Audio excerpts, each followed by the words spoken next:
we almost tripled sales within 3 months. So it was pretty amazing just by turning the dial and sort of knowing what to look for. I see a lot of founders start stores because they just see an opportunity for a product, but they don't really care about it. And it's a really hard way to grow a business. In fact, I'm a bit annoyed it's this easy because it wasn't this easy in my day, right? Welcome to Add to Cart, Australia's leading e-commerce podcast that express delivers all you need to know in the fast-moving world of online retail. Here's your host, Bushy.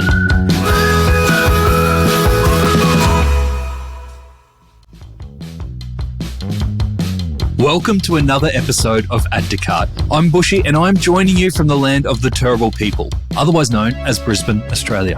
On Add to Cart, we welcome everyone to share and listen to e-commerce stories. The more diverse, the better. I want to especially welcome the traditional owners and the original storytellers of the land that we are on, our Indigenous and Torres Strait Islander listeners, to join us in our e-commerce conversations and our community. Today's guest owns a business that sells fight gear. But don't worry, we won't be quizzing you on how well you know your MMA from your Muay Thai, but we will bring you plenty of knockout ecom tips. See what we did there? Brendan Gillen is the Chief Ecommerce Officer at Fight Gear Direct and the CEO and founder of the E-commerce Factory. The E-commerce Factory delivers advice and coaching to help store owners, e-commerce businesses and founders grow, optimize and scale their e-commerce businesses. You might recognize Brendan from his black hat and his outrageous expressions in his YouTube clips. I originally met Brendan back when he was working at Superdry, and we've stayed in touch ever since. He's one of the smartest and most practical people in e-commerce, and he's so generous with his knowledge. His current client list include the Horse and Superdry, and he's been in the top 50 people in e-commerce for the last 3 years running. Today, Brendan shares why it helps to care about the product you're selling. He tells us the importance of owning your supply chain. It's his non-negotiable. And he tells us the way that he's been using ChatGPT for data analysis. Like I said, Brendan is a consultant and a coach, but he is hugely practical. He practices what he preaches. So make sure you stay because he's got lots of tips that you can implement straight away. A quick reminder, if you haven't signed up to or heard about our weekly Add to Cart newsletter, you can sign up for free. Every Tuesday morning, I go through all of my news sources to send you 5 links with reports, case studies, or new releases that I think e-commerce professionals need to be across. We also have a few sneaky giveaways and promos in there. So head on over to addtocart.com.au/subscribe to start receiving our weekly newsletter every Tuesday morning. All right, let's get into today's episode. Thanks to our partners, Shopify Plus and Deliver in Person. Here's our conversation with Brendan Gillen, Chief Ecommerce Officer of Fight Gear Direct. Brendan, welcome to Add to Cart. Thanks for having me, Nathan. I've been looking forward to this one for ages. So have I. It feels weird to look and to be interacting with you in your black hat because a lot of people will recognize you from the black hat from your YouTube videos, which we'll get to. Black hat, do you ever take it off? Yeah, occasionally. Look, I'm bald as a bat under here, but it keeps my head warm and it just became a thing. So I just leave it on there and that way, it's my uniform, I guess. I know when I'm at work, I have the black hat, black top on. And if you see me without a black hat and a black top, I'm not at work anymore. It'd be weird to see you without it. It would be, yeah. All right. We have a lot of ground to cover today, but I want to start taking us back to when we first met, when you were e-commerce manager at Superdry, obviously in the more corporate side of retail there. I want to kick off there. And when you made the decision to leave that role and to start Fight Gear Direct, your own business. Yeah, so Superdry was a great place to work. I loved it. It was with Brand Collective and, great suite of brands and great team. And it was really exciting. And I love the brand Superdry as well. But I'd been in sort of the corporate e-commerce world probably for nearly 10 years at that stage. So, I'd had a really strong career in that space. And it was about time where I was like, well, maybe it's time for me to put my money where my mouth is and see whether or not I can do this on my own. So an opportunity came up for me to acquire a couple of e-com stores, and Fight Gear Direct was one of those. So I actually bought that store, I think it was late 2019 or around that thereabouts. And I decided I'll take it on and give it a go and, say goodbye to the corporate career and the secure paycheck and see what I could do with it. What was your consideration factors? How did you know that was the right business to buy? It wasn't as calculated as I probably should have been, but I looked at a couple of things. One was it an unsophisticated space? And it was actually. So this was a space that probably didn't have too many e-commerce juggernauts in there, and it was a little bit untapped from that space. So probably a disruptive market that I could get into.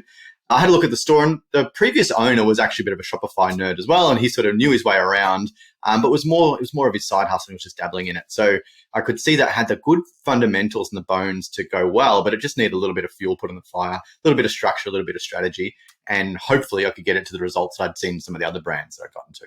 It's really interesting because a few weeks ago we had Ian Calvert on as well, who's done a similar thing, buying businesses, building businesses, rather than starting from scratch. Where were the obvious places that when you took on Fight Gear Direct, and that's really interesting, I didn't realize that the person before you had a strong Shopify knowledge. So I'm assuming a lot of those foundations were there. Where did you look at that and go, I'm the right person to grow this? These are the fundamentals that I can improve straight away. Yeah, I guess from my career world, we sort of reported every week, and you'd probably be familiar with this. We reported on traffic, conversion rate, average order value, database growth, right? So I had a look at sort of those three metrics and said, you know what, there's some actual strong metrics there, and all we need to do is put a little bit of fuel on it, like I said before. So I needed to have a look at what sort of fuel it was that I could put on it. So I was looking at the Google ads. That was a big one that I could easily just turn that up. Email marketing just wasn't being touched. SEO was okay, could have been done a little bit better, and there was no sort of Meta or Facebook ads in the day when it wasn't Meta. So I realized if I could just sort of tweak the dial on those and get those right, we could pretty much see sales instantly. And luckily, within the first 3 months, we almost tripled sales within 3 months. So it was pretty amazing. Just by turning the dial and sort of knowing what to look for, made those results happen. Do you think you could get the same results in 2024? Yes, I could, but it would be a different strategy for sure. I think I could do it, yeah. So when you went into buying that business for the first time, what was your end goal? Was it to build Fight Gear to the point where it's your one business that scales and you can go international and expand the product range and really own that space? Or was it always going to be one of a few things that you're doing? Yeah, it was going to be one of a few things, was always sort of the case. I wanted to sort of prove to myself that I could do it without sort of the funding of a big company and, the team structure behind me, because I knew we could run this business really lean and really get the results that we wanted to get. So my goal was and still is to build a number of ecom stores and have a portfolio of stores. And I've seen that model work in sort of the physical retail space. And we see that with like Accent Group, and we see it with Brand Collective. And I thought, well, why don't we do this in the ecom world and have a portfolio of ecom stores, have a small team, a shared team that helps manage them. And I figured that was right for that. So that was my sort of first one. And I wanted to make sure I could get that store to over $1 million so that I knew that I had, a great business, and then almost use that as a bit of a case study in, could we replicate that again? And then could we help other people to do that? Was sort of the two sort of, I guess, paths I wanted to go down. And what was the hardest part of going from a corporate background where you have all those resources available to you to starting your own thing? What was the biggest adjustment? Going back to basics and just doing everything yourself. So I was jumping into Klaviyo, building emails. I was doing the designs. I was getting SEO back up and running. I was relearning all my ads, basically getting my hands dirty. I was the only person in the business that was doing everything. So it was literally me in the store when I first started. I quickly realized that wasn't a way to grow to where I wanted to get to. So I did surround myself with a very small team to help me with that. But yeah, just getting my hands dirty again. It was actually quite fun because it felt like, this is where you started and now you've sort of gone back there and you're like, can I still lift those weights? And it was a good exercise. I really enjoyed it. And were you passionate about kickboxing?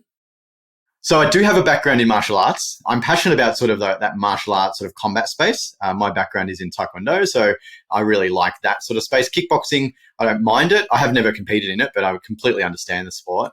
This is my misunderstanding of the whole category. I just assumed it was all kickboxing. So that is definitely our biggest category, like kickboxing. Kickboxing and boxing are our biggest ones, and then MMA, and then martial arts is after that. So yeah.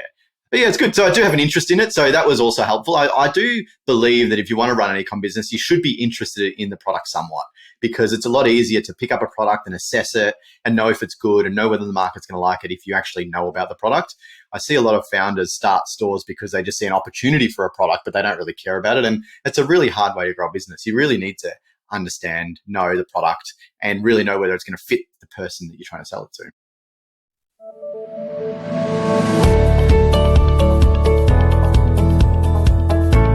From winning the block to establishing a leading personal care brand during COVID, it's fair to say that the Alive Body team can do anything that they put their mind to. But as the business grew rapidly, third-party applications didn't speak to each other, managing two separate sites for D2C and wholesale got costly, and budgets were blowing out. Sounds like the typical reno, really. But as we know, the Alive Body team don't settle for standard renos. That's why they upgraded to Shopify Plus, combining D2C and wholesale stores with a unified backend, creating country-specific stores, and optimizing the customer experience with Shopify Function. They've now got an award-winning online home, and it's paying off with 3 times more customer acquisitions and a 47% increase in conversion rate. It's enough to put a smile on any skeptical judge's face. Check out shopify.com/au/plus and get in touch with the Aussie Shopify Plus team to see how Shopify Plus can help you get your technical foundations in order. What are your other non-negotiables when assessing whether you want to acquire or start an e-commerce business?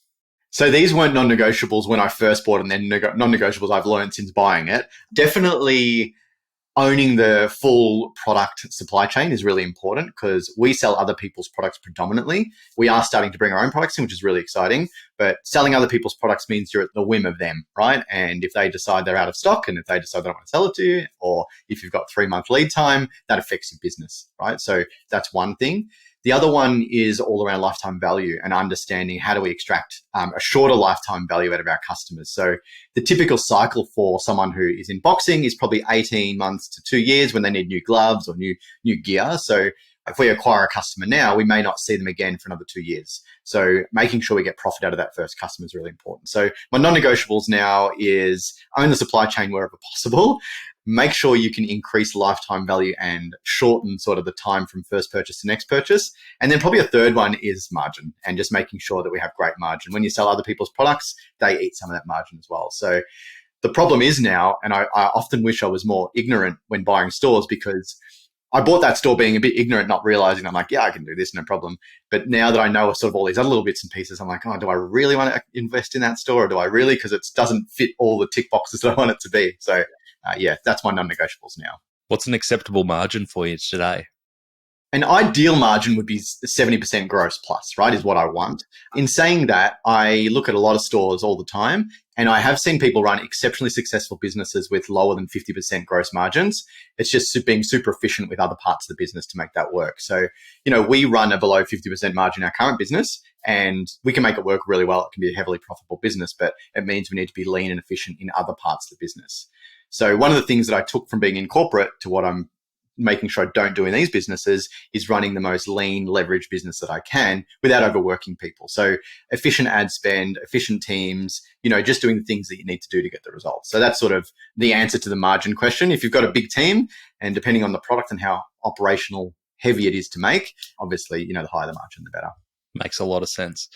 You mentioned that you wanted to start Fight Gear Direct to test your own e-commerce skills and to prove you could do it, with the 7-figure store being the benchmark of success. Do you remember the day that you hit the 7 figures? I do. It was in November 2021, I'm pretty sure. Yeah, so November 2020, I don't know the exact date, but I know it was around that time. And so it took just over a year and a bit to get to the 7 figures from when we acquired it. So that was pretty exciting. And then the next 7 figures took like 8 or 9 months. So we can see we're starting to get that spinning up. So our goal, or my goal at the point, was to get to $1 million a year in revenue. And we did get there with a really small, tight-knit team. Great. And did that allow you then to take that model and build other businesses as well? That's the intention, but I haven't built another one since. We did acquire another small store out of the US. We haven't quite reached those goals yet, but it's a completely different model. Smaller AOV, not as big product range, but we're trying it on that one as well. But the goal is to have a number of these sort of 7-figure stores in our portfolio. Yeah. And you spend a lot of your time, from what I see, coaching and helping other e-commerce founders with the e-commerce factory. Why are you so passionate about coaching and helping others when you've proven that you can do it yourself and you could potentially pour in your time and effort into your own businesses? Why are you out there helping others? I think it actually spurred on from during COVID, to be honest. When COVID happened and we all started working from home, I had a number of friends who ran retail businesses, and a couple in particular ran like gyms and service-based businesses where they had to pivot really quickly. And so they pivoted to selling online, and they're like, hey, Brendan, I know you're in the ecom space. Can you give me a hand? So I was just giving them a chop out over the first few months. And a couple of them said, hey, you know what, you're really good at this. You should, see if you can help some other people out. So during COVID, I was helping some of my friends out, and I realized that what I was telling them was actually really repeatable. And there was like you could call it like a system that I could just tell everyone, and they all were doing the same thing, and all getting really good results. So I thought, well, maybe there's something here. So I just started teaching and sharing my skills and realizing that it was helping people. And because I love chatting about ecom with everyone I speak to, that it just felt fun and natural to do it. And yes, that's really why I create YouTube videos. I've got a little program that people can join, because not only does it help me help them, but I actually have to go and learn as well to stay ahead of the game. So one of the things my wife said to me once was, she said, well, now that you're not in this sort of corporate ecom world, and you're not going to all these big events as much, and you're not attending seminars, and you're not getting the training, like, how are you going to stay ahead of the game, right? So I figure, well, the only way to do that is to learn and teach myself, because I have to stay ahead of the game to be able to teach the right content. So I've found going through this process of teaching and learning and teaching and learning has helped me level up my store. So what I tend to do is everything I go out and learn, I then stress test it on my store and go, okay, this works or it doesn't work. And then, try and share that across YouTube or places like that. It is one of the best ways to learn. And even if you are in a corporate setting, is learning something and then trying to explain to others how to do it. It's one of the best ways of learning. So I love that insight. You mentioned there a repeatable system that you formed and that you came across and you found yourself explaining to people who've reached out to you during COVID. Are you able to give us an idea of what that system looks like? Yeah, it's pretty simple. Basically, when you sort of launch an ecom business or run an ecom business, there's three real core pillars that go into running a business. One is, where do you get your visitors from? The second one is, when you do get them, how do you turn them into customers? And then how do you repeat that and scale it over time without stressing yourself out, right? So it's sort of three things. We call it attract, convert, and scale. Pretty simple. And so if we break them down into their own little cohorts in where we get traffic from, we have to pay for traffic to get them fast. We then have to capture them and keep them in our world so we can continue to talk to them and sell to them. So that's like email marketing and SMS. And then we have to earn traffic by either SEO or social media or people referring to us. So there's the sort of three ways that we think about getting traffic: paid to get them now, earned to keep them for later, owned to keep them for later, and earned to get them when we least expect them. So fast to slow. Then when we think about how we convert them, we go, well, how's our product look? Is a product market fit? What problem are we solving and how are we articulating that? And then how do we get the most amount of value from that person? So increasing average order value. And then how do we keep that customer and get feedback from them and reiterate on that feedback? And that was a big thing I took from corporate. They were really big on feedback, like NPS scores and understanding what customers were doing and then improving their product. And that was something that we were really cognizant on in trying to help people buy our boxing gloves, was how do we make it that they, give us feedback and improve over time. So then the final part is, then if you've got that right, then how do we repeat that and scale it? So that's understanding economics. So like we talked about with margin, do you have the right margin to spend on ads? Do you have the right margin to grow your team? Are you able to buy more stock? How do you forecast? So that side of things. Then we think about planning. Are you planned out? What's your marketing next month? Are you planned for Click Frenzy or, Black Friday or things like that? And then the final part is, how do we want to expand this business? And is it going to be either just increasing our team size, going into new markets, going into marketplaces, going global, getting more product? So that was the sort of system we broke it down into. So by looking at that way, when we look at our business, we go, okay, what areas we just traffic light? We go, what areas we're green on, what areas we amber, and what areas we red? And then as a team, we just go through, okay, let's focus on this red area now and really nail that. So as an example, let's just say we're not getting great revenue out of our email. We would focus on, that would be an amber, and how do we get that to green? So pretty repeatable system across any business if you just sort of overlay that with how they're working. Yeah, so it's almost like the customer life cycle that you see wheeled out, but yours seems a lot more digestible and repeatable. The part that I'd love to get your opinion on is that step of engagement. So between attract and convert, engagement. And this is something that I've been speaking to a few people about recently, around how important is actual engagement? Or do we want to try and skip through engagement as quickly as possible to get to the sale? Where do you sit on that? I guess it depends on what your measurement of engagement is. And I hate answering this like as it depends, but it does depend. So let's put it into context. So let's just think you've got a product that's $20 and you're, It's an easy decision. It's an easy yes, right? It's only $20. Doesn't matter. The risk is really lower buying that, which means you can have a short engagement cycle. It's like, here's my thing, buy it now. Doesn't matter if you don't buy it, right? So it's a volume type business. However, if you've got a product that has a consideration cycle, there needs to be some engagement in it. So you definitely, if you've got a product, say over $150 or $200, where someone needs to actually fork over some cash and make a decision and make some sort of decisions based on external factors and factors about the product, like, is there another company that sells it for cheaper? And if it is, why? This company is more expensive. How soon do I get it? What's my warranty look like? Have other people bought it?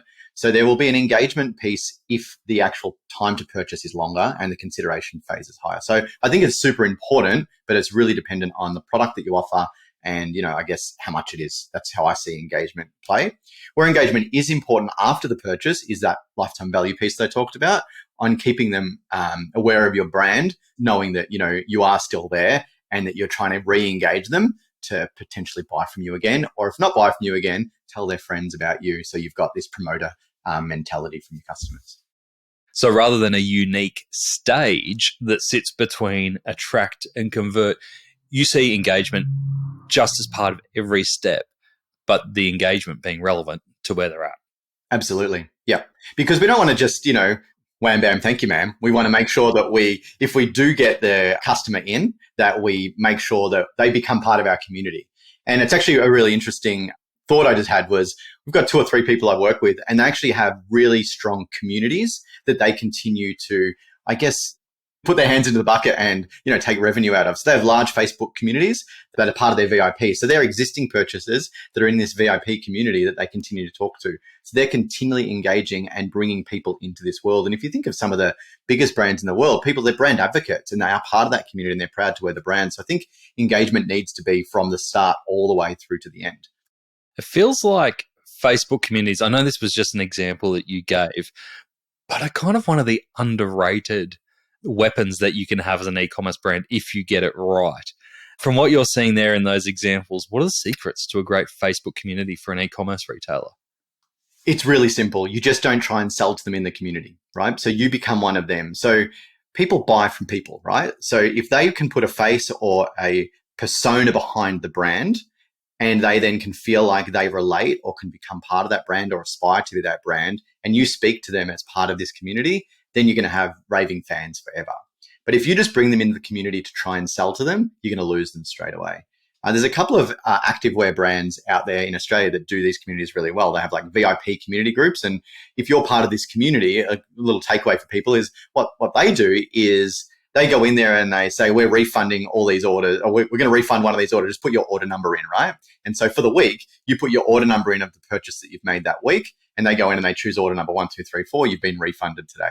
So it's a way to engage the community for being part of them. Plus they give them tips and tricks about the category. They, get them early access to the VIP deals. They get their input on new product development. It's really, really powerful in engaging the community. But the key is don't sell to them. You just want to be giving to them all the time. And are those communities that you're working with there, are they branded communities or are they kind of passion communities? I've seen both. So the branded communities are definitely more commercial and value can be extracted a lot greater. The alternative where it's like a passion community based on the product that, we don't have one for the boxing store, but I'll use that as an example. So let's just say we had a community about Australia's greatest boxers, right? And we knew we had everyone that was into this boxing community or, the best boxing techniques for Australia. We could have lots of people in there, but it'd be really quite challenging to sell them a product unless it was to help them become a better boxer. Maybe we could then. Whereas if you have like a VIP for the brand, you feel like you're on the inside and you're more likely to commercialize. So, it's probably just a 50-50 different approach for different strokes, I guess. Yeah, I love that. Great ideas. With the founders that you're coaching and taking through your programs, you must see some incredible stories of growth and how that can actually change people's lives. I think we've had a few e-commerce coaches on the pod who have seen that and taking their skills that they've learned through their careers and applying it to others to help them fast track their success. Has there been a particularly rewarding story from a client that you've worked with? I have 2 actually, and I've got one that was just recent, which was really, really nice. I got a Facebook message from her about, I was like 7 p.m. on a Friday night, and she goes, "Hey, Brandon, I just wanted to thank you. I was able to get my first mortgage this year because of the growth that my business has had. And we're finally moving into our first house and the garage is big enough to ship stock from. So she was really rapt about that. So that was really heartwarming to know that we're actually helping people get further on in their life. Sure, she hasn't just rented a warehouse and then she's got a lunchroom to live in? Maybe, I don't know. But what's interesting about this person here is, she's been working with me for maybe just over 12 months. And at the start of it, she was just ready to give up and ready to just say, I'm not doing this anymore. It's all too hard. I'm making all these sales and I'm not getting any revenue back or any money back in my bank account, which is the biggest challenge. And we all see that as we grow, right? We just see all this revenue growth, but no profit. And so we just unpacked her numbers and realized that, she was holding 2 years worth of stock and, she was overpaying on agency fees and all this sort of stuff that, I can see and, someone that's been around for a couple of years can see, but all they see is the revenue numbers and realize that there's actually profit to be unlocked. So that was really heartwarming. And then the second one was I got a note from a mum and dad couple that I work with, and they sent me a message and it was a photo of this Ninja Warrior playground in their backyard. And they said, we were able to upgrade our kids' Christmas present this year thanks to the growth in our business. This is what we got them. The boys are going to be wrapped. And it was just those little things that make people's lives better and their family life better. That's really what I love about it. That's so cool. I love those stories. Yeah, it's so good. When you are working with founders, what is a common myth or a limitation that you find yourself constantly coming up across?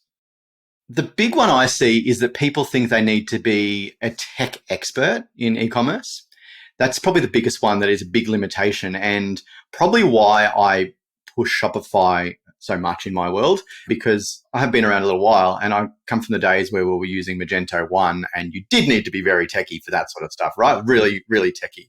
And you now look forward to where we are now with something like Shopify or BigCommerce, and it's just never been so easy. And in fact, I'm a bit annoyed it's this easy because it wasn't this easy in my day, right?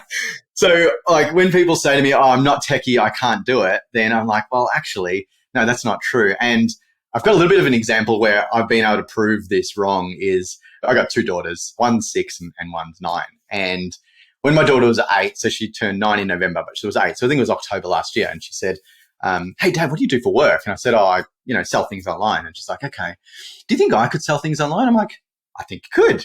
So anyway, we went through this process of her ideating what she might be able to sell online. And so anyway, she loves earrings. So she went and imported some earrings off Alibaba and she built them, she made them and glued them and got all the parts and put these little earring things on together. And I said, well, if you want to do this, you're going to have to build it, right? So she went ahead and she launched her own Shopify store. It took her maybe about a week to do.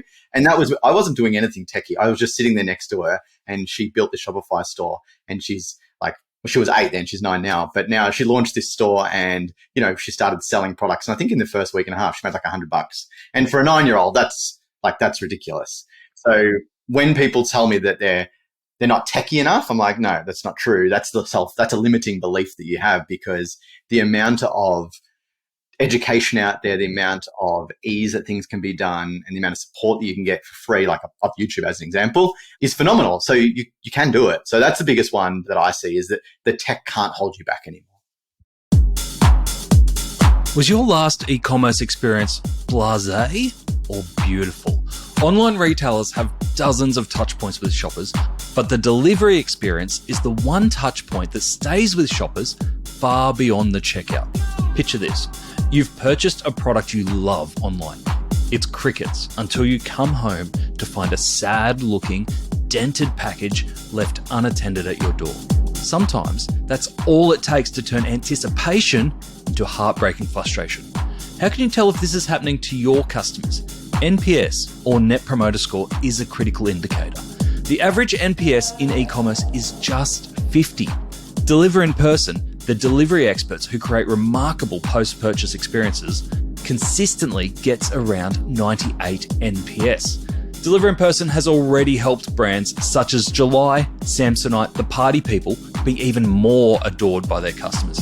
How can they help you turn the last mile into the first smile that shoppers have when they think about your brand? Find out at deliverinperson.com. So based on that, if tech isn't a limitation, where do you suggest that founders or even e-commerce managers, if they're listening, or even e-commerce managers invest in themselves from a skills perspective? Is there a platform that you recommend to get deep in, or is it more of a soft skill? Where do you invest in yourself if the tech can mostly be achieved off the shelf? To be honest, YouTube is the best place for this sort of thing. And I know I have a YouTube channel. I'm not just doing that. But this is where I learned everything throughout my whole journey of e-commerce. There was no certification. There was no skills in over 10 years of going to learn e-commerce. This is starting to come forward now. We're definitely seeing skills out there and certifications and, specialist communities. But YouTube should be where you start, right? That's the first place. But I don't want someone to just go into YouTube and just say, teach me e-commerce.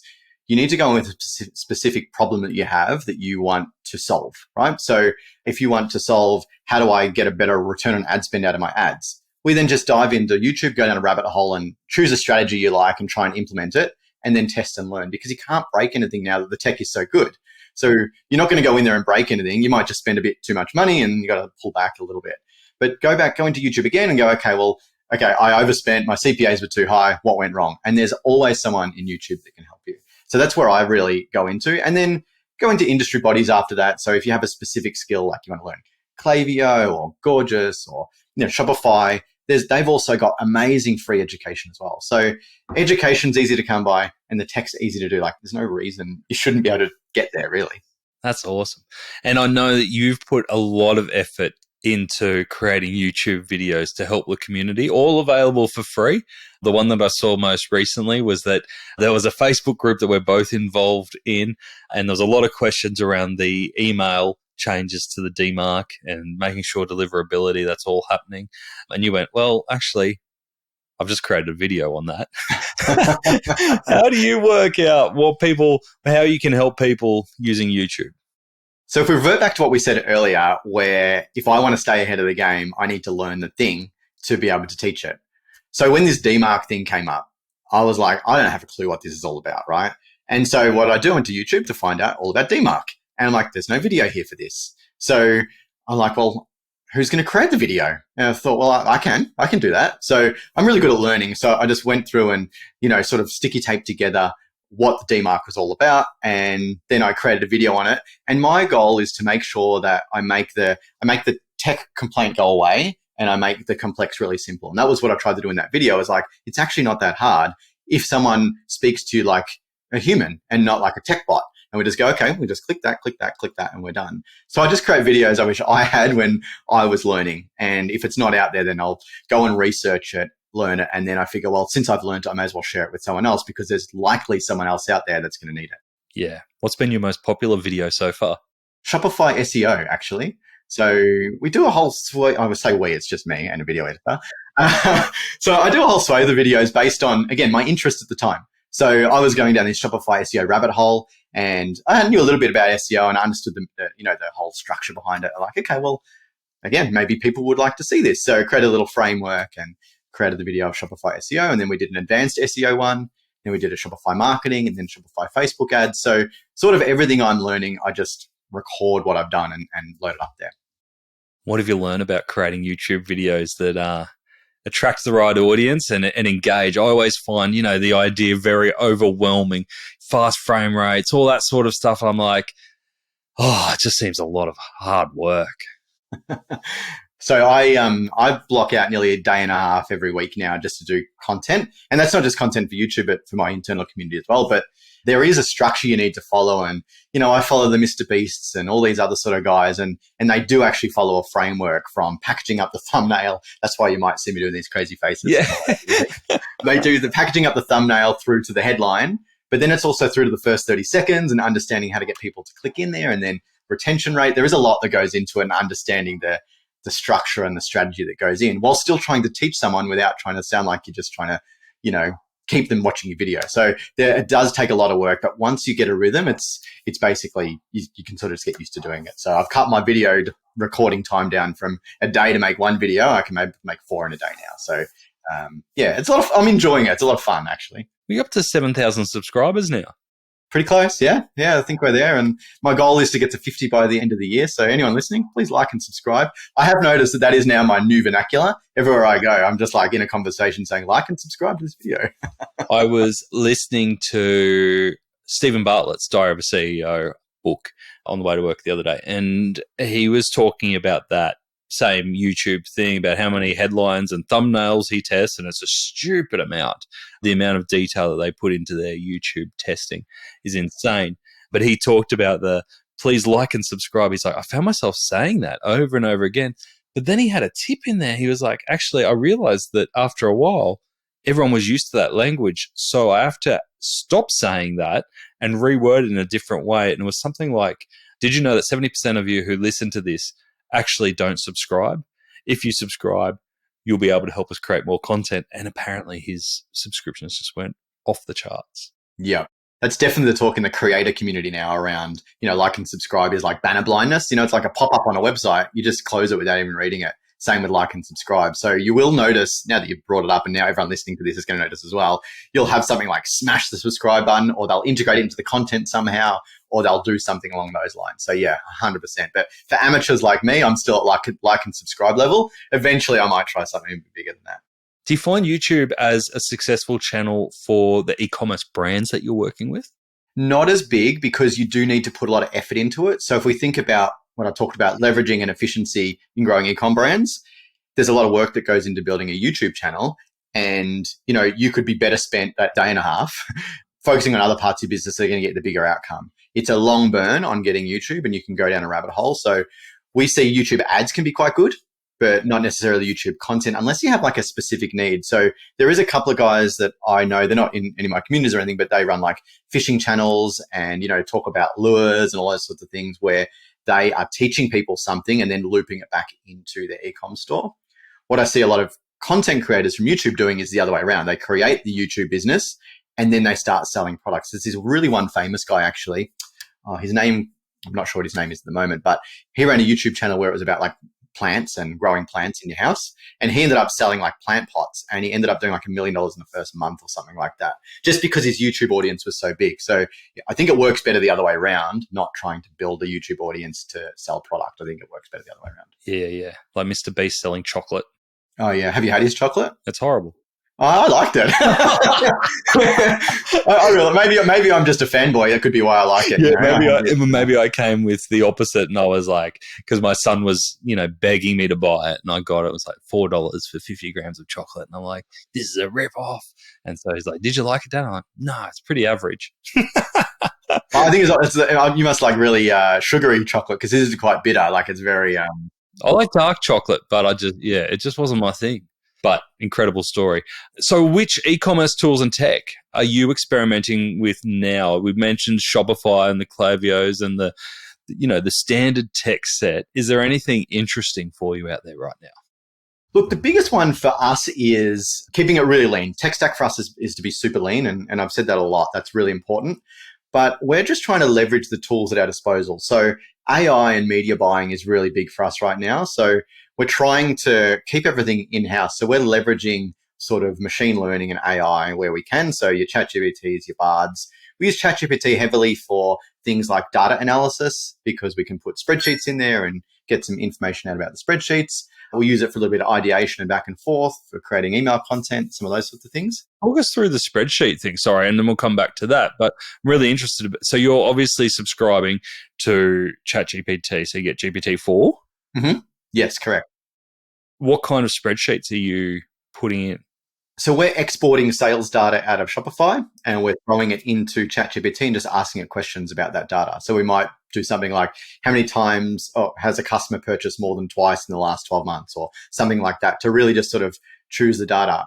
I'm actually just asking it questions that my CEO used to ask me when I was in corporate, because I used to go ahead and have to just try and analyze that myself in Excel. So I'm like, well, I'm just going to throw it in ChatGPT and see what happens. Great. So that's what we're using it for. Other things like exporting split tests on subject lines in emails, we might throw that in there. What was different about this subject line that you could tell us that might have made it have a better open rate? We're just sort of querying it on things like that sort of data.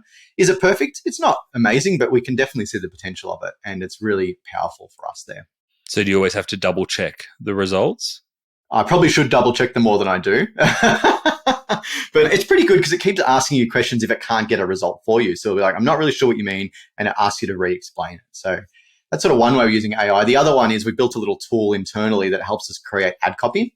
So we use ChatGPT or OpenAI and Google Sheets, and we've connected the two, and we pop in sort of what the outcome of the ad is, what problem we're trying to solve, what the features and benefits are if it's a product related ad, call to action, and then it just spits it out for us based on, headline copy for Facebook, copy for Google ads, things like that. And then we just can copy and paste it in. So it just helps us speed up the time to executing an ad. So that's sort of one way we're using it. And then the third way is using it in other tools like Meta and Google. So Meta has Advantage Plus. The AI in there is like amazing. So really, we don't have to worry about media buying now. We just have to worry about good creative.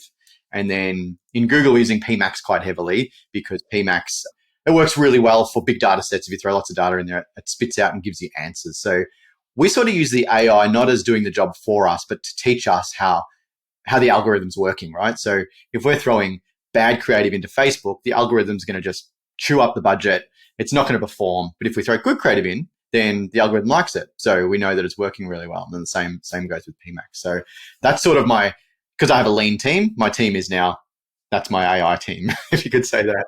Yeah. I love it. It's a really interesting one that you talked about before around being tech savvy isn't necessarily a requirement of being in e-commerce now. People like Shopify have taken care of a lot of it. If you can't find it, there are people there to help, and often that's for free. Do you feel it's going the same way with performance buying? I mean, I remember it was just 2 years ago, right? Is that you could try and hire a performance buyer for your brand and you'd be looking at 150 grand plus, because rare as hen's teeth and really highly sought after to really get the most return out of the investment that you're making in those platforms like Meta and Google. Do you see with PMax and Meta's AI that the demand for performance managers is going to decline because we're going to have less reliance on manually adjusting? Yes, I think there is going to be a decline in the need for like general performance managers. And I'll just explain it a little bit. And this is sort of how I work with the guys in my community is, especially if you're doing the ads yourself or using an agency, right? So depending on the size of your business, but if you're looking at your ads every day and you're adjusting, you're spending an hour or two on your ads every day, just to get another 1% to 2% out of the performance of your campaign, you're looking to go, well, over a week, you've spent 4 or 5 hours just tweaking this campaign to only get 1%. Whereas you could say, okay, I'm going to let the AI do the most of the heavy lifting here, and I only spend an hour a day on an hour a week on my campaign, and I have the rest of the time to do other things like send emails, do SEO, do great customer service follow-ups, all the other stuff that generates revenue. You may not get that 1 or 2% increase, but you've just saved 4 or 5 hours in your week. So I sort of look at it that way, that it helps you with your heavy lifting. Plus, it does all the smart stuff for you faster than a media buyer can. Now, if you're a large company with a massive budget, does a media buyer help? Absolutely, to look over the numbers and make sure that, you're spending in the right spot. Because I've had one account that they weren't looking at it, we talk about looking at it once a week. They weren't looking at it regularly enough and ended up spending thousands of dollars within 4 days because its product turned on and it oversold. And anyway, it didn't work so well for them. So you do need someone looking at it that knows what numbers to look at. So I think there will be a need for media buyers, more niche, more high-end, more, sophisticated. But I think that everyday general media buyer, I think that role is going to disappear. Really interesting. You mentioned in there before around coaching and helping others find success. I saw a post that you did on LinkedIn the other day that you spent $37,000 last year in personal coaching and self-development alone. That's a lot of money. How are you making sure that you're getting value out of that? Yeah, I was shocked as much as you were, right? So I was doing my accounts. I'm like, oh, wow, 37K, what's that? And it was like, I'm coaching, but I would not. In fact, if I could spend double, I would. And I know that sounds really crazy, but I liken, I guess, what we do in our work a bit like an athlete. If you were wanting to be the best athlete in the world, you will assign yourself with the best coach. So, I've hired a couple of coaches in the last sort of year and a half. One of them was to teach me how to unpack what's in my brain from a skill set and deploy it in a really simple way, right? Which is what I've been doing on YouTube on, take the complex and make it simple. So I had a coach tell me with that. And could I have done that as quick as possible? But could I have done that as quickly as I did without them? Absolutely not, right? So that's been a great way for me understanding how to articulate what I know. And like I said, I'll do it again. So in terms of how to get value out of it, I just do everything they tell me to do, right? So think about if you go to the gym with a personal trainer and he says, do 20 push-ups, Nathan. You go, okay. So my coach says to me, I don't know if I'd be that enthusiastic. you go, oh, you bloody sure? Maybe you'd say, can I just do 10? But, if you want to get the results, he'll say, well, you got to do 20, right? So not only does a coach keep you accountable, but they have paved that path before, right? So I've done that for the delivery of my content is one thing, but I've also hired another coach around like family wealth and finances to make sure that, as we've both got families, you want to make sure that in the future that your family's secure. So I've had someone help me with that because I just couldn't get my head around that, right? So I got someone to help me with that. They've done it before. They have a successful business, but they also have a secure family. So I've used someone there.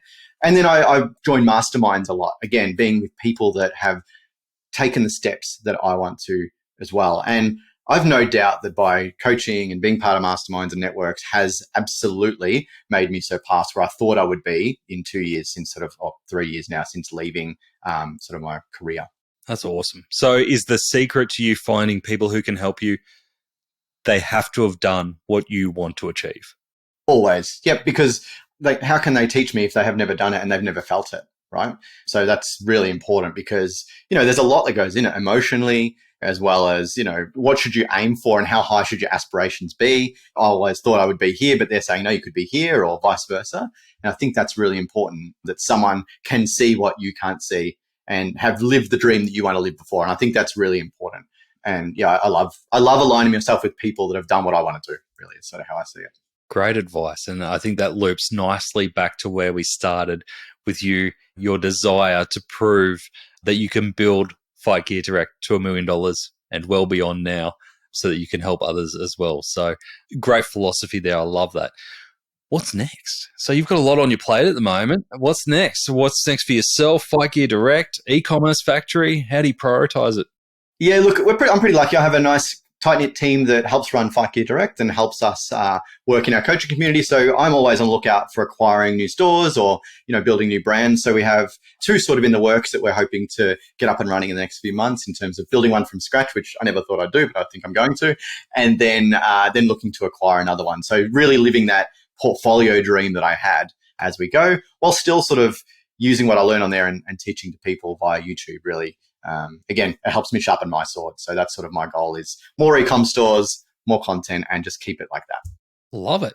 So if people want to get in touch, I can assume that you are the kind of guy who loves when people reach out to you for advice. You're very generous in helping people out. What's the best place for them to go to get some of the content that you've already got out there? Yeah, to get the content like we've sort of talked about throughout this whole sort of pod, YouTube would be the best place. That's where I put all my best stuff, long form content, heaps better. Or any of the other sort of socials. I'm on TikTok a lot lately. I'm not dancing, but I'm on there. And Instagram, if you want to DM me, it's probably the easiest way to get directly into my inbox. So they're the main places I frequent every day. So yeah, feel free to get there. And I do actually have I forgot about this, but speaking of Facebook communities, I have a Facebook community. It's called the E-commerce Training Ground. And as you can imagine, you jump in there and I share some training secrets in there. So just look for that on Facebook and you'll get direct access to me there as well. Good stuff. What's the YouTube channel name? The E-commerce Academy or the Ecom Academy. Beautiful. Yeah. Brendan, thank you so much for joining us today. That was awesome. We went a bit all over the place, but it was a lot of fun. No worries, mate. Thanks for having me. Just like Ian Calvert, Paul Waddy, Kelly Slessor, who have come on before, I'm always grateful for e-commerce coaches who join us to share their insights openly and unreservedly. It's a really unique perspective when they're working across so many clients, and as expected, Brendan did that in spades, especially with his really practical tips. Here are the 3 things that I took away from Brendan's conversation. Number 1, own your product supply chain. I was surprised that it was a non-negotiable for Brendan, but it makes sense for his type of business. He needs to know what stock he has available, maintain healthy margins, and own the customer over their lifetime. It may not be the biggest business in the world. After all, it is a bit of a niche, but it is a healthy one. If this is also important to you, owning the supply chain is a must. Number 2, YouTube as a powerful channel.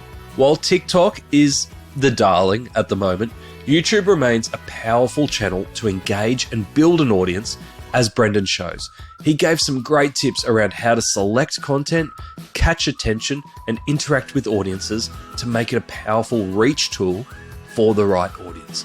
This applies obviously for e-commerce coaches, but is also a great tip for retail brands. Number 3, teaching how to learn.